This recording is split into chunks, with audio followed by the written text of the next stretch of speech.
फातिमा शाह, क्या वो सच में अली था? शहरयार बख्श शाह अचानक उसके बेडरूम में दाखिल हुआ। वो जो बेड पर बैठी दुपट्टा अच्छे से अपने गिर्द फैलाए हुए थी, उसकी इस बेतुकी बात पर उसे सुर्ख नज़रों से देखने लगी। शहरी भाई, आपको क्या लगता है मैं झूठ बोल रही हूँ? ये जो कुछ हो रहा है ड्रामा कर रही हूँ मैं कैसे भूल गई कि आप तो वो इंसान है जो आंखें बंद करके एक गुनाहगार को बेगुनाह और बेगुनाह को गुनाहगार बनाते हैं दूसरों की बातों में आकर। अब भी आपको मैं ही झूठी लग रही हूँगी ना, बिल्कुल गाजी भाई की तरह। फातिमा शाह उसकी बात पर गुस्से से बेड से उठी और उसकी तरफ उंगली उठाती उसे सुनाने लगी। नहीं फातिमा, हमारा ये मतलब नहीं था। हम बस ये पूछना चाहते हैं कि क्या उस रात अली अकेला था या उसके साथ और भी कोई था। शहरयार बख्श शाह की इन बात पर वो आंखों में जलन महसूस करने लगी और अपनी जलती नज़रों को ऊपर उठाकर उसे देखने लगी जो उसी को देख रहा था। आप कैसे इस तरह अपने ही घर की इज्जत से इस तरह के सवाल पूछ सकते हैं शहरी भाई? वो रोती हुई बोली, जबकि महरूसा शाह जो रूम के बाहर खड़ी थी। शहरयार बख्श शाह की बात पर उसे भी बहुत गुस्सा आया था। वो ऐसे कैसे एक लड़की से ये सब पूछ सकता है, वो भी उस लड़की से जिस पर यह सब गुजरा था। फातिमा, ये देखो हमने आपके लिए क्या बनाया है।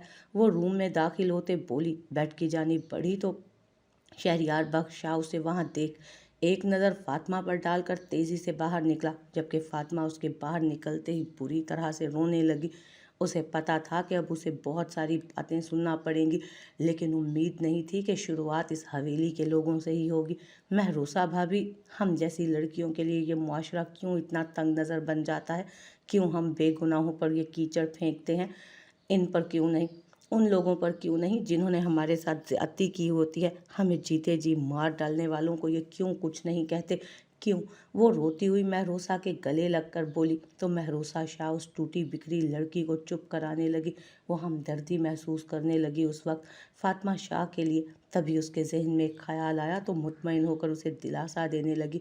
मुस्तफ़ा खान सजल खान को अपने साथ एक रेस्टोरेंट में उसके कहने पर उसे लाए थे, ताकि हैदर खान उसे सारी सच्चाई आज बता दे, क्योंकि कल उसे डैड से मिलाने भी तो उसको लेकर जाना था। खासकर उसे अपनी उस बहन से भी मिलना था जिसका पता भी उसे कल ही चला था। वो बहुत खुश था कि उसकी फैमिली अब मुकम्मल होने वाली है। उसके डैड और दोनों बहनें अब एक साथ एक छत के तले रहेंगे। ये सोच सोच कर उसे और ज़्यादा खुशी हो रही थी। हैदर लाला, आपने मुझे यहाँ क्यों मिलने बुलाया है? आप खान विला भी तो आ सकते थे ना मुझसे मिलने। सजल कुर्सी पर बैठते हैरत से सामने बैठे अपने गबरू फौजी भाई को प्यार से देखते हुए बोली, सजल, अब मेरा जीता जागता जिस्म तो क्या, वहाँ मेरा जनाजा भी नहीं जाएगा। इतनी नफरत करता हूँ मैं उस विला के पत्थर दिल इंसानों से कि मैं उनकी शक्ल मरते दम तक नहीं देखना चाहता हूँ। वो नफरत से अपनी मुठ्ठियाँ कसते हुए बोला, लेकिन लाला, आप इतनी नफरत बाबा ताया इन लोगों से क्यों करते हैं? वो कितने प्यारे हैं, आपसे कितना प्यार करते हैं, फिर भी क्यों आप उनसे इतनी नफरत करते हैं? सजल नासमझी से अपने भाई को देखने लगी, जिसका खूबरूप चेहरा खान विला के अफराद का नाम सुनते ही सब गुस्से से सुर्ख हो चुका था। सजल, तुम अभी उनकी सच्चाई सुनोगी ना तो तुम भी उनसे नफरत करने लगोगी। जो नाइंसाफ़ी उन्होंने हम दोनों बहन भाई के साथ की है ना, कोई दुश्मन भी नहीं कर सकता। दुश्मन भी 100 दफ़ा सोचेगा अपनों के साथ ऐसा करते हुए। वो उसकी जानिब देखते हुए वो सब बातें कहने लगा, बताने लगा उसे वो सब कुछ जो माजी में हुआ था। यहाँ तक कि उसने अपने बाप की सच्चाई भी उसे बताना शुरू की कि कौन उसका बाप है। सजल हैदर खान की बात सुनकर चेहरे पर नफरत सजाए अपने नाजुक हाथ की मुट्ठियों को कस गई।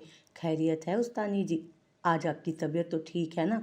आज जो आपको हम पर इतना प्यार आ रहा है, या तो कोई बात है जो आप पूरा कराने से पहले हमें ये सब खिला पिला रही हैं? आप ये सब करके हमें किसी ज़रूरी बात के लिए मनाना चाहती हैं ना? मैं रोसा दस्तगीर आलम शाह का हाथ पकड़कर रात के 12 बजे डाइनिंग हॉल में लेकर आई तो दस्तगीर आलम शाह ने टेबल पर सजे तरह तरह के लजीज डिशेस को देख महरोसा की जानिब देखते कहा, शाह जी, पहले आप अच्छे से खाना खाएं, फिर हम आपसे बात करेंगे कि हम आपसे क्या कहना चाहते हैं। महरोसा ने उसे कंधे से पकड़कर कुर्सी पर बिठाते कहा। दस्तगीर शाह ने उसे देखा जो उसके साथ वाली कुर्सी खींच रही थी। वो उसे हाथ से रोक कर उठा और वो कुर्सी पीछे करके उसे बिठाकर खुद अपनी कुर्सी पर बैठा। ये लीजिए, हमने खा लिया। दस्तगीर शाह ने 2-3 निवाले खाकर प्लेट आगे खिसका कर उसे देखा जो उसे देख रही थी। उसे इतना कम खाते देख कर वो घूरने लगी थी उसे। नहीं शाह जी, आपने सही से नहीं खाया, सही से खाना खाइए वरना हम आपको वो बात नहीं बताएंगे। हमें पता है आप उस बात को सुनेंगे तो गुस्से से कुछ नहीं खाएंगे। वो उसकी जानिब देखते हुए बोली। दस्तगीर आलम शाह ने संजीदगी से उसे देखा। उसे पहले से ही तजस्सुस हो रहा था कि ऐसी कौन सी बात होगी जो महरोसा ये सब कर रही है। उसने खामोशी से सर झुकाकर प्लेट अपनी तरफ करके खाना खाना शुरू कर दिया। जब उसने खाना जी भर कर खा लिया तो सर उठाकर उसे देखने लगा। अब ठीक है उस्तानी जी, हम खाना पेट भर कर खा चुके, अब आप बताइए क्या बात है। वो संजीदगी से उसकी जानिब देखते हुए पूछने लगा। शाह जी, आप फातिमा से शादी कर लें। वो जब्त से अपनी आंखों को सख्ती से मीचते बोली। शाह उसकी बात सुनकर सख्ते के आलम में अपनी कुर्सी से उठा। क्या? गुस्से से अपने कदम उसकी तरफ बढ़ाते हुए शाह ने फाड़ खाने वाले अंदाज में कहा। शाह जी, आप फातिमा से शादी कर लें, हमसे उसकी यह हालत बिल्कुल भी नहीं देखी जाती। आप उसे इज्जत से अपना लें। आपको पता है जब लोग उसे हत्याकामेज नज़रों से देखते हैं तब हमें भी तकलीफ़ होती है, तो सोचें उसको कितनी तकलीफ़ होती होगी। वो अपनी आंखें खोलकर उसे देखती नम आवाज़ में बोली। दस्तगीर आलम शाह उसे सख्त नज़रों से घूर रहा था। आखिर वो ऐसी बात कैसे कर सकती थी? वो उसे कैसे किसी से भी शादी करने का कह सकती थी? महरू, आपने ये सोच भी कैसे लिया? क्या आपके दिल में दर्द नहीं हुआ ये सब मुंह से निकालते हुए? आपको तकलीफ़ नहीं हुई ये सोच कर कि आपका महबूब शोहर, उसके नाम के आगे अगर किसी और लड़की का नाम जुड़ जाए तो? वो उसे झिझोड़ कर सर्द लहजे में पूछने लगा। शाह जी, आप अपनी दोस्त, अपनी कज़न का सोच कर ही हाँ कर दें। वो बेचारी पहले ही इतनी टूट चुकी है, अगर लोगों की बातें उसने सुन ली ना तो शायद मर ही जाए। हम सिर्फ ये चाहते हैं कि वो भी बाकी लड़कियों की तरह ज़िंदगी गुजारे, उनकी तरह अपने शोहर के लिए सजे सवरे, अच्छा अच्छा खाना बनाए, अपनी बातें उससे शेयर करे। अगर उस हारी हुई लड़की का कोई जीवन साथी होगा ना शाह जी, तो किसी की मजाल नहीं कि उसे कुछ सुनाए या उसके खिलाफ कोई बकवास करे और उसे बुरा भला बोले। जो उस दरिंदे ने उसके अंदर के एतमाद को ठेस पहुंचाया है ना और उसकी खुशियों को नोचा है ना, इस तरह किसी सच्चे जीवन साथी के उसकी जिंदगी में आने से वो बहादुरी से ऐसे लोगों का मुकाबला कर सकेगी। हम सिर्फ उस खौफजदा लड़की को पूरे एतमाद और खुश देखना चाहते हैं। प्लीज़ मान जाएं शाह जी, प्लीज़। उसे फातिमा शाह के बारे में जानकर बहुत ज़्यादा दुख हुआ था। वो अच्छे से जानती थी कि ये बात सब गांव वालों को पता चल चुकी है। अब सब मिलकर उस टूटी बिखरी ज़िंदगी से हारी लड़की को अपनी बातों से अजियत पहुंचाने की हर मुमकिन कोशिश करेंगे, क्योंकि ये मुआशरा ये नहीं देखता कि औरत कसूरवार है या नहीं जिसके साथ ज्यादती की गई है, वो मर्द कसूरवार है कि नहीं जिसने उस औरत के साथ गलत किया। बल्कि इस मुआशरे के लोग उस मर्द को सज़ा देने की बजाय उस औरत को अपनी ज़ुबान के तीर चला चला कर खुदकुशी करने पर मजबूर कर देते हैं। ये तक नहीं सोचते कि आगे जाकर अगर उनकी बीवी बेटियों के साथ ऐसा कुछ हो गया तो महरू फातिमा के नसीब में जो लिखा होगा ना उसे ज़रूर मिलेगा। ये सब उसकी किस्मत में लिखा था, हम इसे रोक नहीं सकते थे। हाँ, अब हम उसके लिए एक अच्छा प्यार करने वाला जीवन साथी ज़रूर ढूंढेंगे। मैं उसे हमेशा से अपनी बहन मानता आ रहा हूँ, भला कैसे मैं उससे शादी कर सकता हूँ? वो निकाह तो मैंने और फातिमा ने दादा साईं के साथ मिलकर उस दरिंदे की सच्चाई सबके सामने लाने के लिए किया था। मैं तो ये सोच भी नहीं सकता हूँ महरू। दस्तगीर आलम शाह भी फातिमा के लिए परेशान था। वो उसे अपनी दोस्त और कज़न के साथ साथ अपनी बहन मानता था। भला वो अपनी इस बहादुर बहन को कैसे हारते देख सकता था? शहरयार बख्श शाह जो किचन में पानी पीने की गर्ज से आया था, महरूसा की बात पर वो भी सोच में पड़ गया और फातिमा शाह के मुतालिक सोचने लगा कि उसके साथ जो कुछ भी हुआ और किया गया इस सब के पीछे उसी के भाई का हाथ था। भले उसने अपनी माँ के मुंह से मीरब शाह और अली उर्फ आतिश बेग की सच्चाई सुन ली थी, लेकिन उस दरिंदे की परवरिश तो इसी हवेली में उसी माँ ने की थी ना, और एक माँ के हाथों परवरिश पाकर एक अच्छा इंसान बना था। लेकिन जिसको उसने बर्बाद कर दिया था अपनी गालियों की वजह से, अपने शक की वजह से, और दूसरा उसी माँ के हाथों परवरिश पाकर एक दरिंदा बना था जिसने अपने ही घर की इज्जत को दो कोड़ी में तकसीम करके रख दिया था। शहरयार बख्शा इन सब बातों को सोच सोच कर अपने दिल में शदीद दर्द उठता महसूस फिर से करने लगा। ये दर्द रानिया की जुदाई से, गाजी की सच्चाई जानने से उसके दिल में पैदा हुआ था। अपने सीने पर हाथ रखकर वो किचन से दूर हुआ और अपने रूम की जानिब बढ़ने लगा। उसने फैसला कर लिया था कि वो फातिमा के साथ वो सब नहीं होने देगा। वो लोगों को बातें करने से पहले ही फातिमा से निकाह कर लेगा। लेकिन कौन जानता था कि आगे क्या होने वाला है और उसकी और फातिमा की किस्मत में क्या लिखा है। लाला, क्या सच में हातिम लाला हमारे तायाजाद हैं और आप हमारे सगे भाई? सजल फटी फटी आंखों से हैदर खान को देख रही थी, जो उसी को ही देख रहा था। उसकी बात पर अपना सर हाँ में हिलाने लगा। उन सब ने फिर क्यों हमें दूर रखा हमारे बाबा से लाला? वो आंखों में नमी लिए उससे बोली। क्योंकि उन्होंने अपनी पसंद से शादी की थी, इसलिए उन सब ने नफरत में जलकर उन्हें हमसे और हमें उनसे दूर कर दिया। वो नफरत से खानविला वाले लोगों के बारे में सोचते हुए बोला। सजल उसकी बात पर सख्ती से अपनी मुठियां कसने लगी। लाला, कब हम मिलेंगे बाबा से? वो आंसू साफ करते बोली। आज ही मेरी बहन। हैदर खान ने पहले से ही इंतज़ाम किया हुआ था। मुर्तज़ा खान का पता उसने पहले से ही लगा लिया था कि वो इस वक्त कहाँ रह रहे हैं। वो इतना खुश था कि उसकी खुशी चेहरे से भी नज़र आ रही थी, जबकि सजल शौक की हालत में थी। उसे ये शौक भी तो अचानक ही मिला था। अब वो भी अपने बाबा से मिलने के लिए बेचैन होने लगी।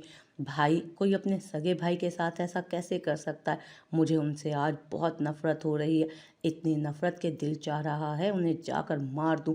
लेकिन भाई, दाजी, उन्हें आपने उन मुनाफिकीन के पास क्यों छोड़ा? सजल खान सरदार हैदर खान से कहती, नफरत से उन मुनाफिक लोगों को सोचती। आखिर में परेशानी से हैदर खान और मुस्तफ़ा खान की जानिब देखते बोली, फिक्र मत करो सजल बच्चे, हम जल्द उन्हें भी लेकर आएंगे। वो खुद वहाँ नहीं रहना चाहते, वो सिर्फ अपने दोनों बेटों और पोतों पोतियों के साथ रहना चाहते हैं। मुस्तफ़ा खान ने कहा तो सजल ने हैरत से उनकी जानिब देखा। क्या सच में हमारी एक बहन भी है?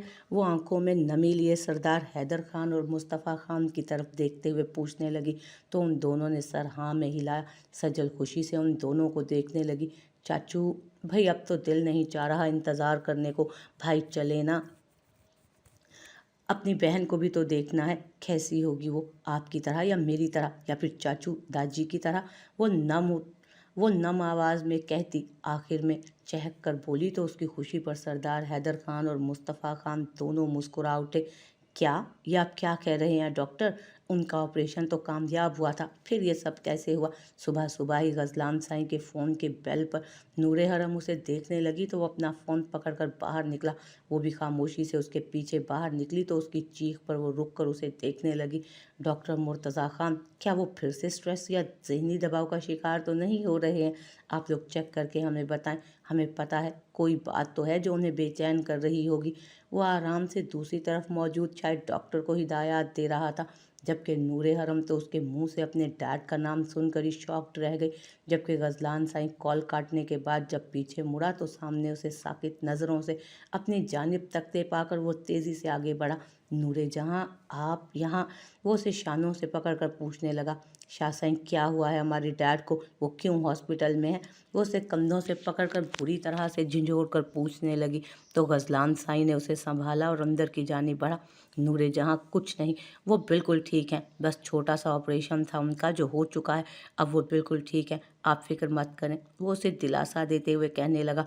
एक और झूठ शाह साईं, आप कब तक इस बात को हमसे छुपा कर रखेंगे? हमें पता है कुछ बहुत बड़ा है जो आप हमसे छुपा रहे हैं। वो गुस्से से उसे देखते हुए चिल्ला कर बोली। नूरे जहाँ, हम आपको खुद लेकर जाएंगे उनसे मिलवाने। आप फिक्र मत करें। नाश्ता करने के बाद हम दोनों हॉस्पिटल के लिए निकलेंगे, ठीक है? वो उसके बालों में उंगलियां फेरते हुए कहने लगा, जबकि नूरे हरम अब अपने डैड को लेकर सख्त परेशानी से सोच रही थी। डैड? नूरे हरम गजलान साईं के साथ उस हॉस्पिटल रूम में दाखिल हुई तो सामने अपने डैड को देख रोती हुई आगे बढ़ी।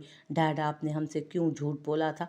क्यों? अपने डैड की बीमारी का सुनकर वो बहुत रोई थी। अब उन्हें सामने देखकर वो शॉक्ड रह गई, क्योंकि वो बहुत कमज़ोर हो गए थे। लग ही नहीं रहे थे कि ये वही खूबसूरत मुर्तज़ा खान है जिनकी खूबसूरती के किस्से आज भी हर किसी की ज़ुबान पर उसी तरह बरकरार थे जिस तरह पहले हुआ करते थे। फिर पीछे से एक खूबसूरत मर्दाना दर्द भरी आवाज़ उसे सुनाई दी तो वो पीछे मुड़ी और सामने दरवाजे के बीचों बीच खड़े एक 24 साल लड़के और उसी उम्र की एक लड़की को देखकर हैरत से अपने डैड की जानिब देखने लगी। डैड, सच सच बताएं, ये कौन है और ये लड़का आपको बाबा क्यों बुला रहा है? नूरे हरम ने सुर्ख आंखों से मुर्तज़ा खान की जानिब देखते कहा। नूर बच्चे, ये आपके बहन भाई हैं। मुर्तज़ा खान ने अपना कमज़ोर हाथ उठाकर उन दोनों को करीब बुलाया। गजलान साईं वहाँ खुद को अनफिट महसूस करता बाहर निकलने लगा, मगर मुर्तज़ा खान की बात पर उसे रुकना पड़ा। पीर साईं, अभी एक सच्चाई है जिसे सुनना आपके लिए भी उतना ही अहम है जितना हमारे बेटे को। उन्होंने सबकी जानिब बारी बारी देखते हुए कहा तो वो बगौर उन्हें देखने लगे जो किसी गहरी सोच में अब डूब चुके थे। शायद अल्फाज खोज रहे थे या फिर अपनी बात शुरू करने के लिए। दरअसल बात यह है बच्चों, उन्होंने अपना खुश्क हलक तर करते हुए कहना शुरू किया तो सब गौर से उन्हें सुनने लगे। जो कह रहे थे, नूरे हरम हमारी सगी बेटी नहीं है, ये हमें उस वक्त मिली थी हैदर बच्चे जब हमें हवेली से उस दिन निकाल दिया गया। उस रात हमें एक 5 साला बच्ची जख्मी हालत में दूसरे गांव से मिली थी। हमें आज तक नूरे हरम के वली वारसों के बारे में कुछ पता नहीं चला। हमने बहुत पता किया मगर हमें कुछ भी पता नहीं चल सका। शायद उस रात नूर के घर वाले मुसीबत में थे, इसीलिए उस रात नूरे हरम हमें जख्मी हालत में मिली थी। ऐसा लग रहा था जैसे उस मासूम बच्ची को किसी ने बुरी तरह से मारा हो। शायद किसी ने उसे जान से मारने की कोशिश भी की थी, लेकिन शायद उस बच्ची की ज़िंदगी थी इसलिए आज वो ज़िंदा है और हमारे बीच भी। नूरे हरम के साथ साथ हैदर खान, सजल खान और गजलान शाह साकित रह गए क्योंकि सच्चाई बहुत शफाक तरीन थी।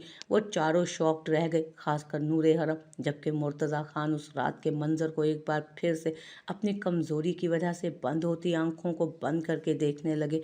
नूर बच्चे सिर्फ हमारी बेटी हैं। पीर साईं, अगर कोई आए ना हमारी बच्ची के ख़ानदान से तो हमारी बच्ची को उनके साथ हरगिज़ मत जाने दीजिएगा, क्योंकि हमें लगता है वो नूर के असल माँ बाप नहीं होंगे, उसके दुश्मन होंगे। क्योंकि उस रात हमें नूर बच्ची के गले से ये मिला था। मुर्तज़ा खान ने एक तावीज़ नुमा चीज़ अपनी जेब से निकाल कर सबके सामने की तो गजलान शाह से पहले ही नूरे हरम ने बढ़कर उस तावीज़ को लेकर खोल दिया, जो पहले से किसी ने खोला हुआ था। शायद मुर्तज़ा खान ने ही खोला होगा। ये डैड, आपको पहले से पता था कि हमारे असल माँ बाप अब दुनिया में नहीं रहे हैं? तावीज़ के अंदर से एक कागज़ निकाल कर पढ़ने के बाद वो फटी फटी आंखों से मुर्तज़ा खान को देखते पूछने लगी, जी मेरी बच्ची, हमें पहले से ही मालूम था, बस ये नहीं पता लगा सके कि वो कौन है, किस कबीले से है। हमें सिर्फ गांव का और आपके असल वालिदैन की मौत के बारे में पता है। उन्होंने उसे देखते हुए कहा, तो आपने हमसे ये सब क्यों छुपाया था डैड? क्यों नहीं बताया कि हम आपका खून नहीं है, हम तो एक लावारिस हैं? वो रोती हुई उनके सीने से लगकर बोली, खबरदार ये लफ्ज़ आपने अपने मुंह से अब निकाले तो कि आप एक लावारिस हैं। आप लावारिस नहीं हैं, हमारी बेटी हैं और हैदर खान सजल खान की बहन भी हैं। उन्होंने गुस्से से कहा तो वो रोती हुई पीछे मुड़कर सरदार हैदर खान और सजल खान की जानिब देखने लगी और आगे बढ़कर उन दोनों के गले लगकर मुर्तज़ा खान के साथ उन दोनों से भी बोली, भले हमारे दरमियान खून का रिश्ता नहीं है डैड, लेकिन हम आपकी बेटी हैं, जिस तरह इस सच्चाई जानने से पहले थे। हैदर भाई और सजल बहन, हम आपकी सगी बहन हमेशा हमेशा के लिए बनकर रहेंगे। वो उन तीनों को कहने के बाद तेज़ी से उस रूम से बाहर निकली और उसके पीछे गजलान साईं भी। वो जानता था कि उस गुस्ताख लड़की को वो बहुत टूट चुकी है इस वक्त, इतनी सारी सच्चाइयाँ जानने के बाद। नूरे हरम मुर्तज़ा खान के रूम से बाहर निकली और कॉरिडोर में रखे बेंचों में से एक बेंच पर बैठकर रोने लगी। अंदर तो वो बहुत आराम से कह बैठी थी कि वो उन्हीं की बेटी है, लेकिन वो खुद को कैसे समझाती कि वो डैड की नहीं, किसी और की बेटी है, उनकी बेटी जो अब इस दुनिया में नहीं है। उस वक्त उसके साथ क्या हुआ था उसे कुछ भी याद ना था, क्योंकि वो 5 साल की बच्ची थी और जिस हालत में थी ये सिर्फ मुर्तज़ा खान जानते थे। नूरे जहान, आप रोइए मत खुदा के लिए। आज वो शरारती लड़की उस हॉस्पिटल के कॉरिडोर में एक बेंच पर बैठी सख्ती से मुंह पर हाथ रखे बुरी तरह से सिसकियां ले लेकर रो रही थी, और भला उसका शहजादा उसे कैसे रोते हुए देख सकता था। वो तड़प कर आगे बढ़ा और उसे पुकार उठा, शाह साईं, सुना आपने? मैं डैड की बेटी नहीं हूँ, मैं उनकी सगी बेटी नहीं हूँ, हमारा खून का रिश्ता नहीं है, वो हमारे बहन भाई नहीं है। वो उसकी जानिब देखते हुए रो कर बोली, आप ही बाबा मुर्तज़ा खान की बेटी हैं नूरे जहाँ, सिर्फ आप ही, और वो दोनों आपके बहन भाई हैं। खून का रिश्ता मायने नहीं रखता नूरे जहाँ। यहाँ इस दुनिया में ऐसे लोग भी मौजूद हैं जो बेआसरा बच्चों को बड़ा करते हैं, मगर कभी भी उस बच्चे को गैर नहीं समझते और ना ही दुनिया वालों के सामने उनका तारुफ अपने नाम को उनसे जुदा करके करवाते हैं। आपको पता है क्यों? क्योंकि वो उन्हें अपनी सगी औलाद से भी ज़्यादा सगे समझते हैं, और बाबा मुर्तज़ा खान भी आपको अपनी सगी औलाद से ज़्यादा सगा समझते हैं। गजलान साईं उसकी आंखों से गिरते पानियों को देखकर तड़प कर आगे बढ़ा, खुद से लगाकर उसे समझाने लगा, लेकिन शाह साईं, ये दर्द कम ही नहीं हो रहा कि हम डैड की सगी औलाद नहीं हैं, किसी और की औलाद हैं। शहद रंग आंखों में नमकीन पानियों को बसेरा होना अच्छा नहीं लग रहा था गजलान शाह को बिल्कुल भी। उस मंजर को देखकर उसे दिल में एक चुभन उतरती महसूस हो रही थी। वो आगे बढ़ा और उसके आंखों से निकलते पानी को साफ करने लगा। ہمیں پتہ ہے یہ آپ کے لیے آسان نہیں ہے نور جہاں، لیکن آپ کو خود کو سنبھالنا ہوگا اپنے ڈیڈ کی اچھی صحت کے لیے۔ ان کے سامنے خود کو خوش ظاہر کرنا پڑے گا آپ کو۔ اگر آپ نے انہیں یہ احساس دلایا نا کہ آپ بہت اداس ہیں تو یہ سچ جان کر تو ان کی حالت اور بھی بگڑ جائے گی۔ غزلان سائیں کی بات پر وہ تیزی سے اپنے آنسو صاف کرتی مسکرانے لگی، مگر اس کی مسکراہٹ بھی غزلان سائیں کو کھوکھلی لگی۔ شاہ سائیں آپ ٹھیک کہہ رہے ہیں، ہمیں خود کو سنبھال لینا چاہیے اور ڈیڈ کی صحت کے لیے ہم کچھ بھی کر سکتے ہیں۔ ٹوٹی مسکراہٹ اپنے ہونٹوں پر سجائے وہ شرارتی لڑکی سامنے سے تو بہت خوش لگ رہی تھی، لیکن اندر ہی اندر وہ بکھر کر رہ گئی تھی اور اسے سمیٹنے کے لیے اس کے شہزادے نے اسے خود سے لگا لیا تھا۔